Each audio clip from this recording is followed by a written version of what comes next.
The fence posts stood like grave markers against the afternoon sky. She saw them first from the ridge, wooden crosses driven into hard earth, stretching along what used to be open grassland. The wire between them caught the light in thin silver lines, cutting the world into pieces. Naylin slowed her horse and studied the fence from a distance. She'd been riding since dawn, tracking the path her brother had taken 3 winters ago before he never came home. The trail had gone cold years before, but still she rode it. Memory was all she had left to follow. The fence was new, or new enough. The posts still showed pale wood where the bark had been stripped away. Someone had claimed this land, carved boundaries into earth that had never known them. She was about to turn east, to follow the tree line instead, when she saw the shape tied to the center post. At first she thought it was a coyote carcass, something hung as a warning. Ranchers did that. They killed what threatened their livestock and displayed the bodies like flags. But coyotes didn't wear shirts. Naylin's breath caught. She urged her horse forward slowly, one hand resting on the knife at her belt. The wind moved across the grass, carrying the smell of dust and dried blood. The boy was alive. Barely. His wrists were lashed to the fence post with rawhide strips, pulled so tight his hands had swollen purple. His head hung forward, dark hair falling across his face. His shirt, once white, now rust-stained, clung to his ribs. He didn't move as she approached, didn't lift his head at the sound of hoofbeats. She dismounted 10 feet away and waited, watching for the rise and fall of his chest. They're shallow but steady. Naylin glanced around the empty land. No riders, no camp, no sign of who had left him here or why, just the boy, the fence, and the carrion birds beginning to circle overhead. She approached carefully, her moccasins silent in the dirt. Up close, she could see the bruises, dark blooms along his jaw, across his collarbone, spreading down his arms. His lips were cracked and bleeding. Wherever he'd come from, he'd fought hard before they tied him here. Boy, she said quietly in English, the language her mother had taught her from the missionary school she'd escaped. Can you hear me? His head lifted an inch. His eyes, gray, startling against the sun-darkened skin of his face, cracked open. He stared at her without recognition, without hope, just a dull animal awareness that something stood before him. Water, he rasped. The word was barely sound. Naylin hesitated. She carried only one canteen, and the nearest creek was miles behind her. Helping him meant delaying her ride, meant risking whoever had left him here returning to check their work. She looked into his eyes again and saw her brother's face the last time she'd seen him, 17 years old, riding toward the horizon with a promise to come back. She pulled the canteen from her saddle. The boy drank like a man drowning in reverse, pulling air and water in desperate gulps. She had to pull it away before he choked. His eyes followed the canteen with an intensity that made her chest tighten. Who did this? She asked. His gaze shifted past her, scanning the empty grassland. Fear moved behind his eyes, real and recent. Cutter's men, he whispered, said I stole a horse, didn't, but they don't. He coughed and blood flecked his lips. They don't care what's true. The name meant nothing to her, but she understood its shape. Men like Cutter existed everywhere now, claiming land, claiming law, claiming the right to decide who lived and who died on it. How long? She asked. 2 days, maybe 3, his voice cracked. They said they'd come back, make sure I learned. Naylin looked at the rawhide cutting into his wrists. The leather had dried in the sun, shrinking tighter. If she cut him loose, he wouldn't be able to ride. If she left him, he'd be dead by morning, from thirst, from exposure, or from the men who'd returned to finish what they'd started. The smart choice was to ride away. She'd survived 5 years alone by making smart choices, by staying invisible, by never drawing attention. Helping a white boy tied to a fence was the opposite of invisible. She pulled her knife anyway. The blade was sharp, a gift from her father before the soldiers came. It cut through the rawhide in 4 quick strokes. The boy collapsed forward, and she caught him before he hit the ground. He weighed almost nothing, just bone and gristle, and the stubborn will that had kept him breathing. "Can you stand?" she asked. He tried, his legs folded like wet paper. She caught him again, steadying him against the post. His grey eyes met hers, and for the first time, something besides pain registered in them. "Why?" he breathed. She didn't have an answer that made sense in English. In her mother's language, there was a word, tua, that meant the obligation between souls who recognize each other across the divide of circumstance. But she'd spoken that language to no one in years. "Because they left you to die," she said instead, "and I'm not them." She half carried him to her horse. He was too weak to mount alone, so she lifted him, her arms stronger than they looked from years of survival, and settled him in front of the saddle. He slumped against the horse's neck, barely conscious. Nayland swung up behind him and wrapped one arm around his waist to keep him upright. With the other, she took the reins and turned the horse west, away from the fence, away from the circling birds. The boy's head lolled back against her shoulder. "They'll come looking," he mumbled. "You shouldn't have." "Sleep," she said quietly. "We ride until dark." He did, or something close to it, his body going slack as the horse carried them into the long grass and scattered juniper. The sun dropped lower, painting the sky in shades of rust and gold. Behind them, the fence disappeared into the distance, but Nayland didn't look back. She'd learned years ago that looking back only showed you what you'd lost.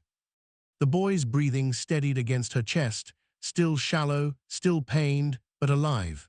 She felt the weight of him, the fragile trust of unconsciousness, and wondered what she'd just agreed to carry.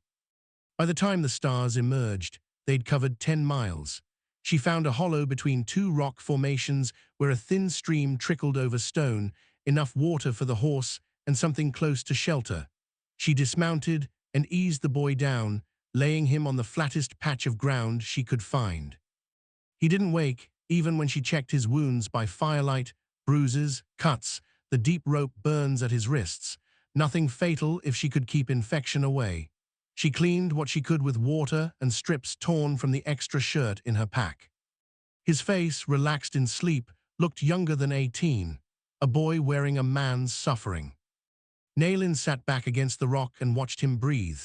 Somewhere in the darkness, a coyote called, a sound like loneliness made audible. She didn't call back. She'd learned that too, silence kept you hidden, and hidden kept you alive. But tonight, she'd chosen noise. She'd chosen visibility. She'd cut a stranger loose and carried him into her solitude.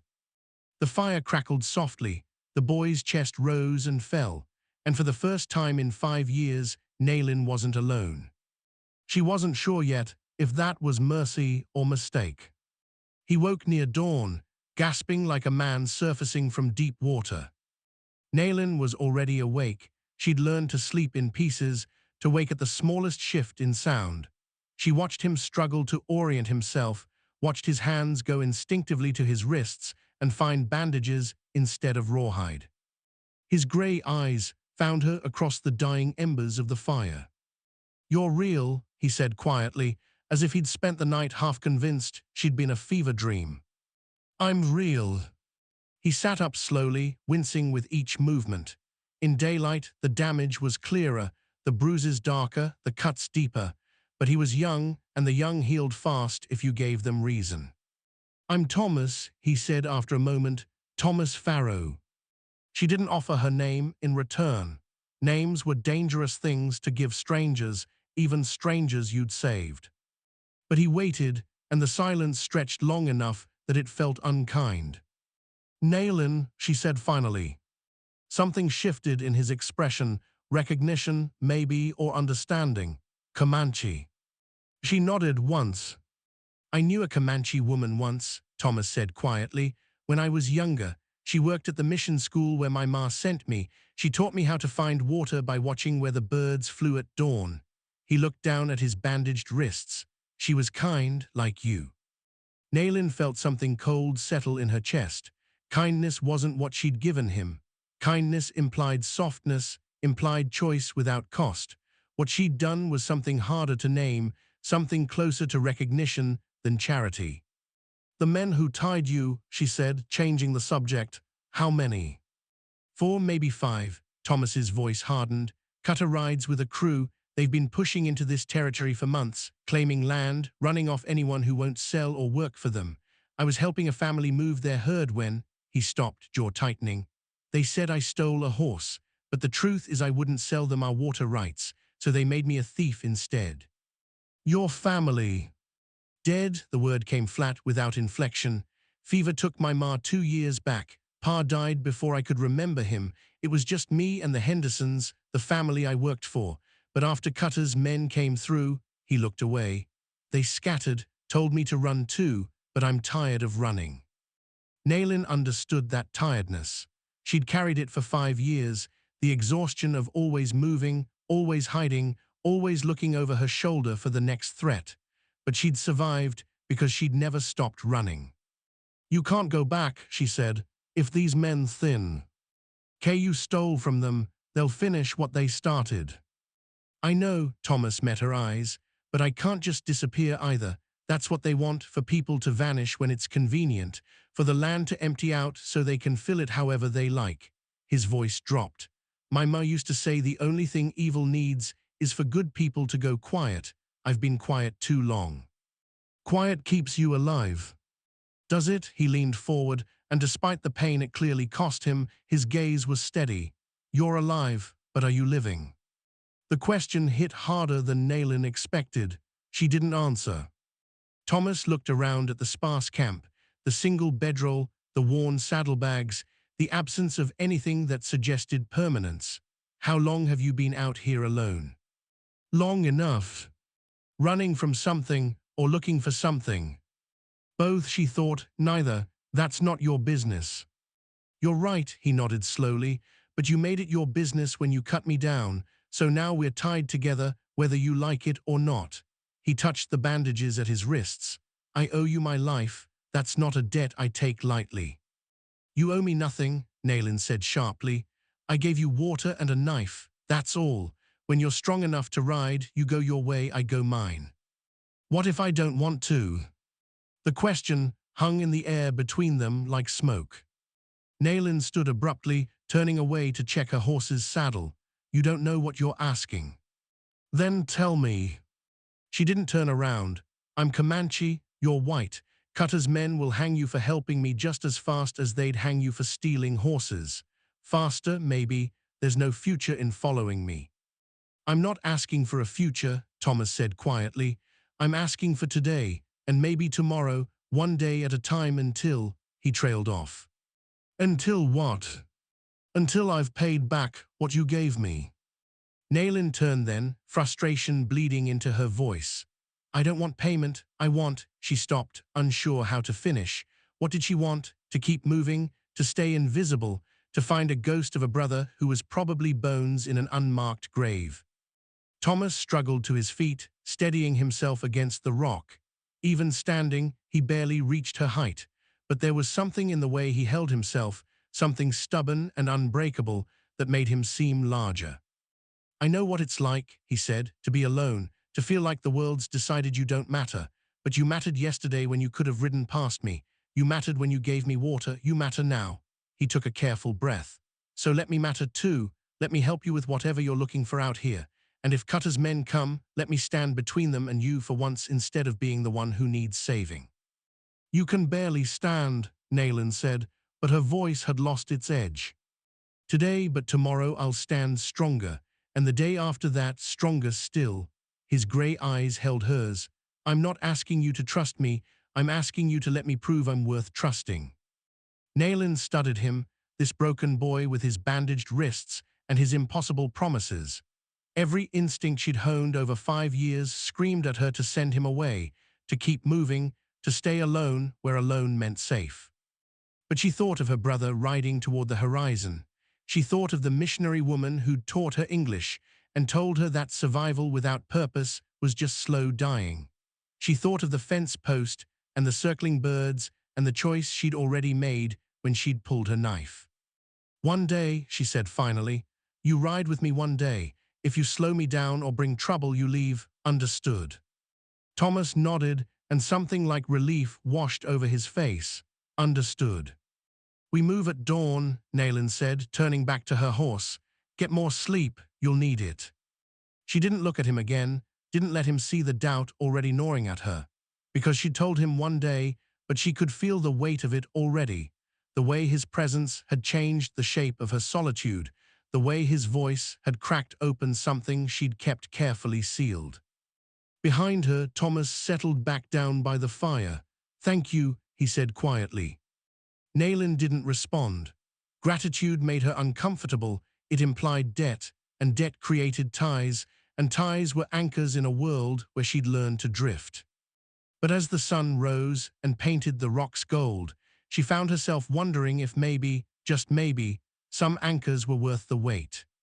They rode for 3 days before the dust appeared on the horizon.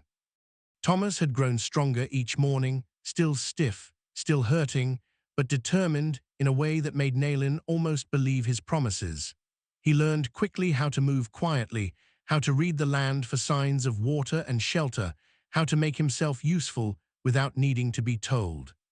He also talked, not constantly, but enough that Nayland began to remember what it was like to hear another human voice that wasn't her own.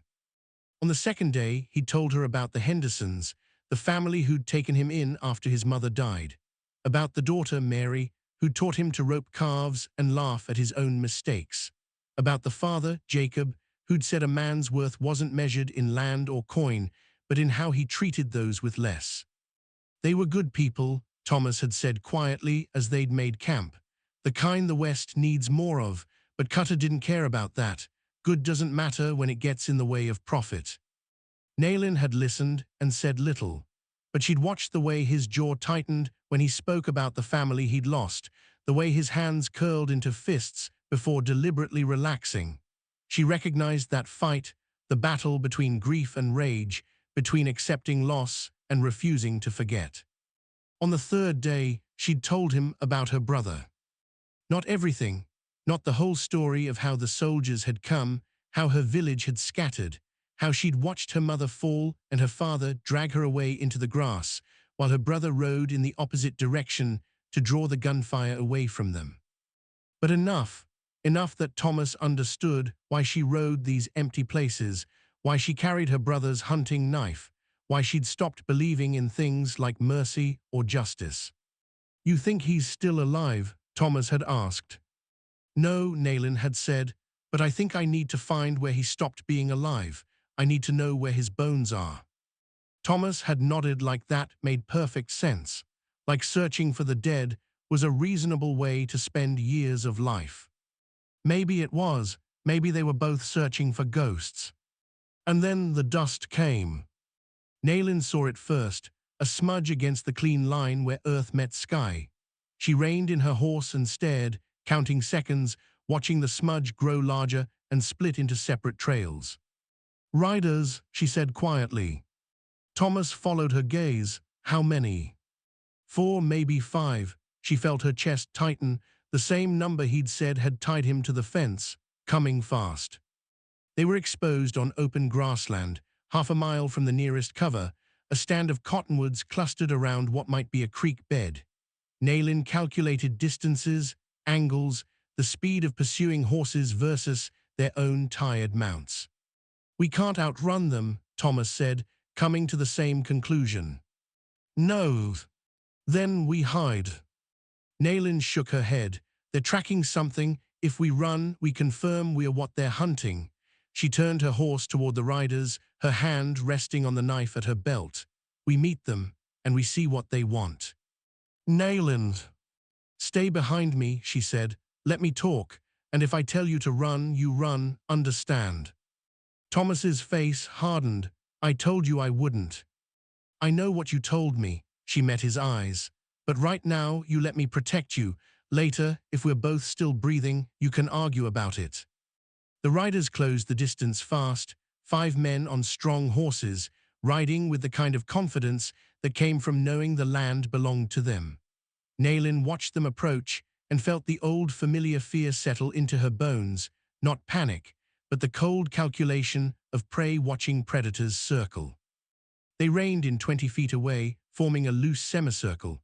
All five were armed, rifles in saddle scabbards, revolvers on their hips. They wore trail dust and hard faces, and the man in the center wore something else: authority. He was older than the others, maybe 40, with a gray-shot beard and eyes like flint.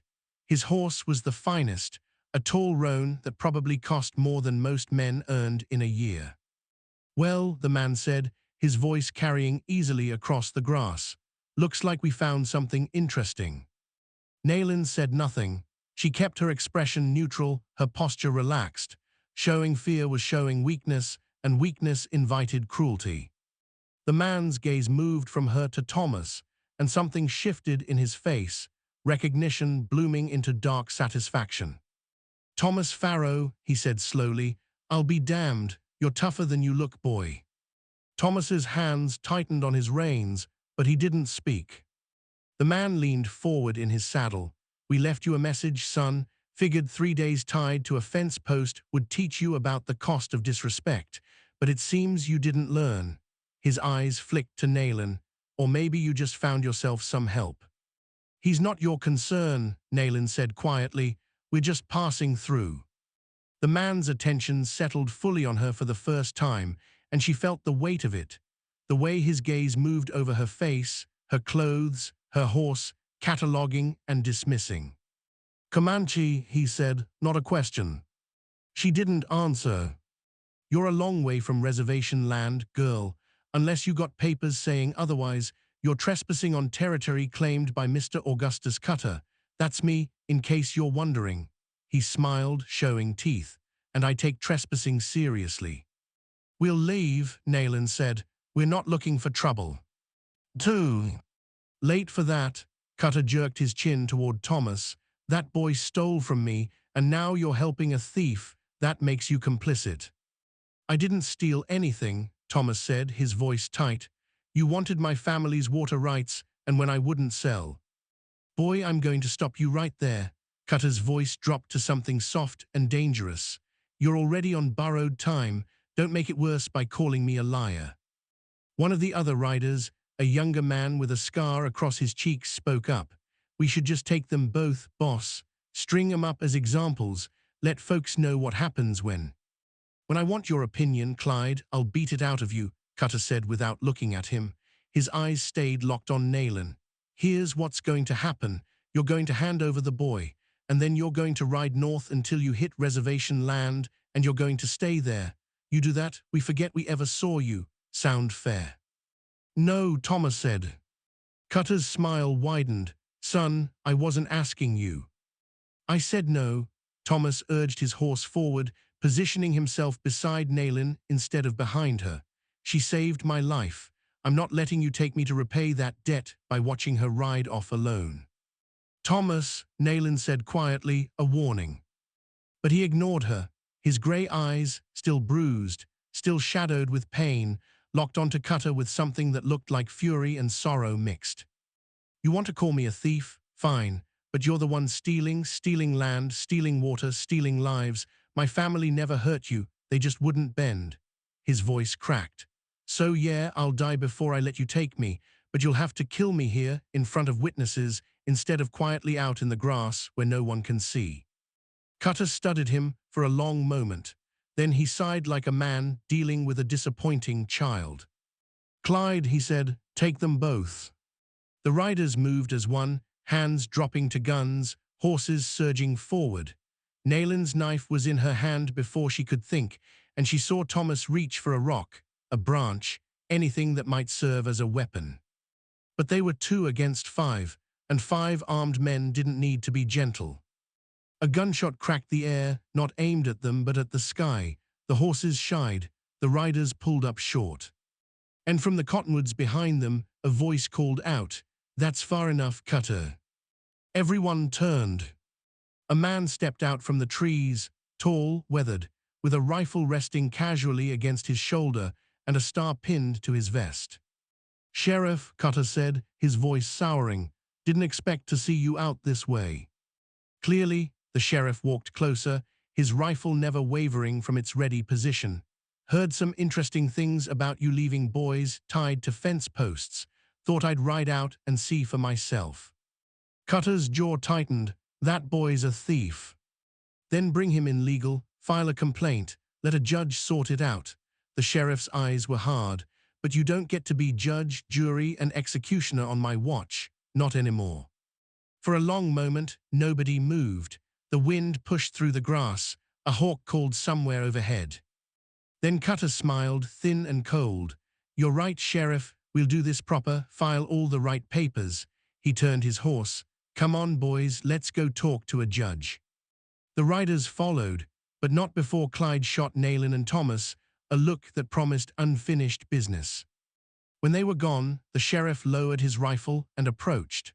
Up close, Nayland could see the lines around his eyes, the grey threading his beard, the weight of years spent keeping order in a place that didn't want it. You two all right? He asked. Thomas nodded mutely. Nayland said nothing. The sheriff sighed. Cutter's not going to let this go. You understand that, right? He'll come back with papers, with deputies he's bought, with every legal trick he can find. And if legal doesn't work, he left the rest unsaid. What do we do? Thomas asked quietly. The sheriff looked at him, then at Nayland, then back at the horizon where Cutter's dust was fading. You run, he said. You run far and you run fast, and you hope that's far enough. The sheriff's name was Elijah Moss, and he'd been keeping peace in the territory for 17 years. He told them this over a fire that night, camped in the cottonwoods where the creek ran cool and clear. He'd insisted they stay close, at least until Cutter's temper cools from boiling to simmer, and neither Nayland nor Thomas had argued. Safety, even temporary, was too rare to refuse. Cutter came here 5 years ago, Moss said, poking at the fire with a stick. Bought up land cheap after the drought, consolidated it, started pushing out anyone who wouldn't sell or work for him. At first, it was almost legal, hard bargains, sure, but nothing I could arrest him for. He paused. Then it wasn't. Why don't you stop him? Thomas asked. Moss gave him a long look. With what? I've got jurisdiction in name only. Cut. Ours got money, influence, and enough men on his payroll to start a small war. I've got a badge and a conscience. He smiled without humor. Guess which one matters more to most folks. Nayland listened silently, watching the sheriff's face in the firelight. She'd learned not to trust law. Too many men wore badges and did nothing when soldiers burned villages or ranchers drove families from their homes. But Moss spoke like a man tired of fighting a battle he was losing, and that felt more honest than most. So we run, Thomas said quietly. Is that it? Just give up. I didn't say give up. Moss tossed the stick into the flames.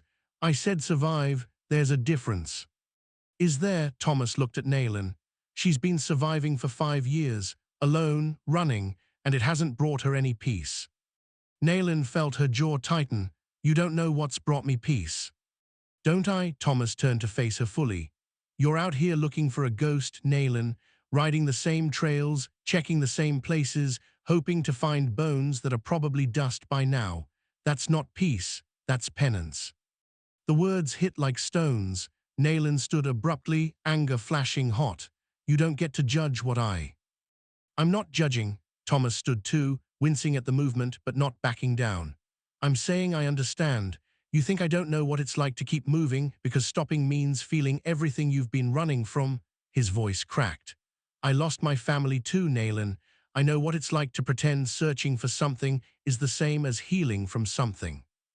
The silence stretched long. The fire crackled. Moss watched them both with the patient stillness of a man who'd seen countless versions of this conversation before. Finally, Nayland sat back down. What do you want me to say? Nothing. Thomas lowered himself beside her, closer than before. I just want you to know you're not alone anymore, not unless you choose to be. Something in Nayland's chest loosened, a knot she hadn't realized she'd been carrying. She looked at this boy with his bandaged wrists and his impossible stubbornness, and she felt the weight of her isolation suddenly become visible. All the years of silence, all the nights of sleeping alone under stars that didn't care whether she woke. I don't know how to not be alone, she said quietly. Neither do I, Thomas admitted, but maybe we figure it out together. Moss cleared his throat. For what it's worth, you two might want to figure it out somewhere Cutter can't reach. I can buy you maybe 2 days, file some paperwork, slow down his complaints. But after that, he shook his head. The territory's not safe, not for a Comanche woman and a boy Cutter's decided is an enemy. Where would we even go? Thomas asked. North, Moss said. There's settlements up near the Montana border, small places where folks mind their own business and Cutter's name doesn't carry weight. You could disappear there, start over. Naylin felt the suggestion like a hand closing around her ribs. North meant leaving the places her brother might have traveled. North meant abandoning the search that had kept her moving for 5 years. North meant letting go. I can't, she said. Why not? Moss asked gently. Because, she struggled to find words. Because if I stop looking, then he's really gone. And if he's really gone, then she couldn't finish. Then you're free, Thomas said quietly. She looked at him sharply. That's not. It is, his grey eyes held hers. You're allowed to let go, Naylin. You're allowed to stop carrying your brother's memory like a debt you owe. He wouldn't want this for you, this half-life, this endless searching. He'd want you to live. Tears burned behind Naylin's eyes, the first she'd allowed herself in years. You don't know what he'd want. You're right, I don't. Thomas reached out slowly, giving her time to pull away. When she didn't, his hand found hers. But I know what I want. I want to wake up tomorrow and not wonder if it's the day Cutter's men find us. I want to build something instead of running from something. And I want, he stopped, searching for words. I want to protect you the way you protected me, not because I owe you, but because you matter to me. The words hung in the air like firelight, fragile and warm and impossible to hold. Naylin looked down at their joined hands. His was still healing, the bandages wrapped carefully around wrists that bore the permanent marks of rawhide and cruelty, but they were steady, strong. I don't need protection, she said, but her voice lacked conviction. Maybe not, but maybe you deserve it anyway. Moss stood, stretching. I'll take first watch. You two get some sleep. We've got hard decisions to make come morning. He walked toward the edge of the firelight, leaving them alone. Naylin didn't pull her hand away. Instead, she looked at Thomas, really looked at him, at the bruises fading to yellow-green, at the determination in his eyes, at T. He held himself like someone who'd decided what kind of man he wanted to be. If we go north, she said slowly, I need to make one stop first. Where's? There's a valley 2 days east. My brother used to talk about it, said if anything ever happened, he'd try to leave a marker there, something to show he'd passed through. She swallowed hard. I need to check, one last time, and then. And then we go north, Thomas finished, together. She nodded, together. They sat in silence after that, hands still joined, watching the fire burn down to embers. Somewhere in the darkness, Moss hummed an old hymn, something about grace and home and finding rest. Naylin closed her eyes and let herself imagine it, a life without running, a place where she could wake without fear, a future that looked like more than survival. It felt dangerous, it felt impossible. It felt like hope. The valley looked exactly as her brother had described it. 2 days of hard riding had brought them here, Naylin and Thomas, and the cautious hope that maybe, just maybe, 5 years of searching would end with something other than disappointment. The valley was small, hidden between 2 ridges of red rock, with a creek running through its center and a single cottonwood standing like a sentinel. The grass grew tall here, untouched by cattle or fences. It felt like a place the world had forgotten. Or a place the world had preserved.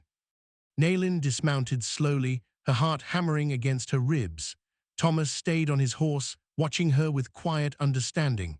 This moment belonged to her alone. She walked toward the cottonwood, scanning the ground, the rocks, the tree itself for any sign, a carving, a stone cairn, a piece of cloth tied to a branch. Her brother had been clever. If he'd left a marker, it would be subtle, something only family would recognize. The tree's bark was weathered, marked by time and weather. She circled it once, twice, finding nothing. Despair began to creep in, cold and familiar. Then she saw it. Low on the trunk, almost hidden by grass, 3 marks carved into the wood. Not deep, they'd faded with years, but unmistakable. 3 parallel lines, the sign their father had taught them as children. I was here, I survived, I remember. Nayland's knees buckled. She caught herself against the tree, her fingers tracing the marks, and something inside her cracked open, not breaking, but finally releasing. He was here, she whispered. Thomas dismounted and approached carefully. When? Years ago, she could tell by how the bark had grown around the edges, trying to heal the wounds. But he was here, he made it this far. She pressed her palm flat against the carving. That means he had time. It means he wasn't just running. He stopped. He thought of home. Is that enough? Thomas asked gently. Nayland closed her eyes. Was it enough? 3 marks on a tree, proof of passage but not destination. No body to bury, no final words, no closure in the way she'd imagined. But maybe closure wasn't an ending. Maybe it was permission. Yes, she said finally, it's enough. She stood, turned, and found Thomas watching her with something like pride in his grey eyes. Thank you, she said, for coming with me, for not, she struggled, for not making me feel foolish. You're not foolish, he stepped closer. You're loyal and brave, and you loved your brother enough to spend 5 years looking for ghosts. He smiled softly. There's nothing foolish about that. She wanted to say something, to tell him what it meant that he'd stood beside her, that he'd vowed to protect her, that his presence had changed something fundamental in how she moved through the world. But words felt inadequate, so instead she reached out and took his hand. They stood that way for a long moment, the wind moving through the valley grass, the creek whispering over stones. A meadowlark called from somewhere nearby, 3 clear notes, like a blessing. North, Thomas asked. North, Nayland agreed. They rode out that afternoon, leaving the valley behind. Nayland looked back once, saw the cottonwood standing sentinel, saw the place where her brother's memory had been waiting all these years, and then she turned forward. Sheriff Moss met them at the northern pass, as he'd promised. He'd brought supplies, dried meat, grain for the horses, a letter of introduction to a rancher he knew in Montana who might offer work and silence in equal measure. Cutter filed his complaint, Moss said, handing Thomas the letter. But I lost the paperwork twice. By the time I find it, you'll be ghosts. He looked at Nayland. The rancher's name is Samuel Birch. Tell him I sent you. He's got a memory long enough to remember when the territory wasn't owned by men like Cutter. He'll keep you safe. Thank you, Thomas said. Moss nodded. You take care of each other. The world's mean enough without good people turning mean too. They rode north for 2 weeks, crossing grassland and rivers and mountains sty. LL capped with snow.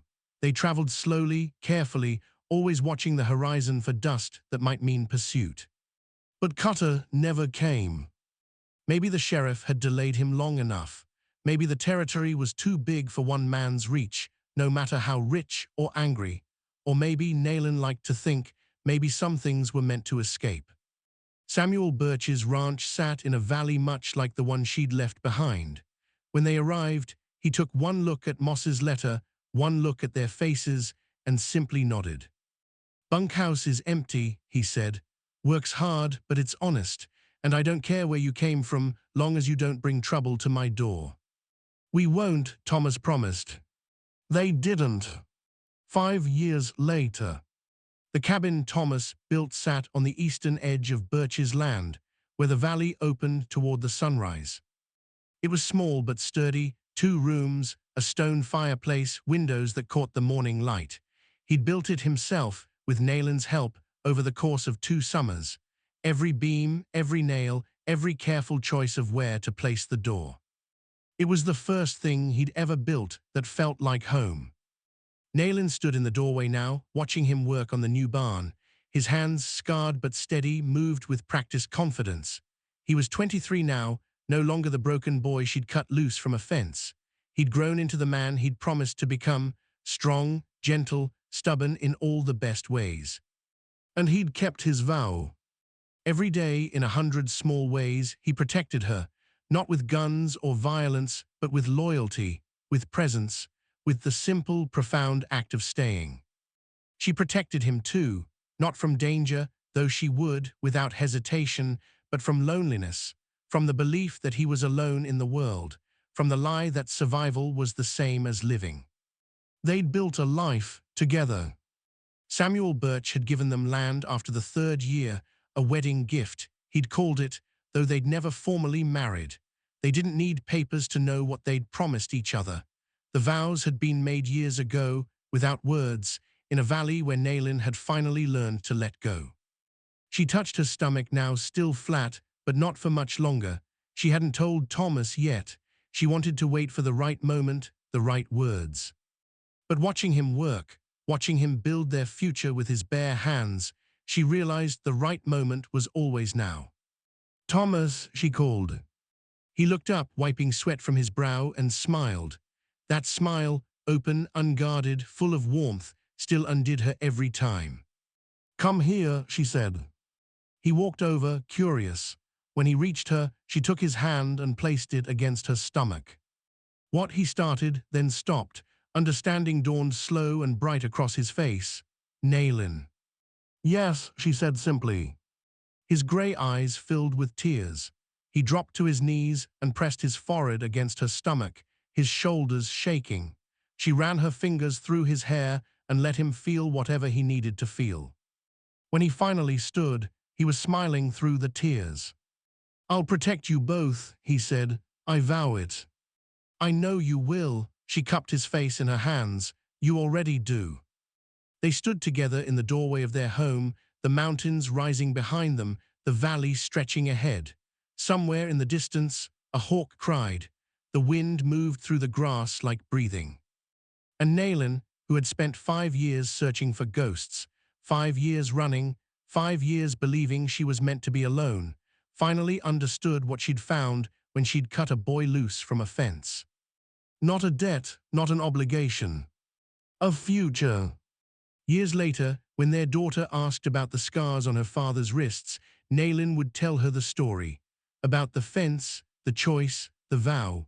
About how sometimes the people we save end up saving us right back. But that was later. For now, they simply stood together, 2 people who'd found each other in the loneliest corners of the West and built something that looked like forever. The sun set behind the mountains, painting the sky in shades of gold and rose.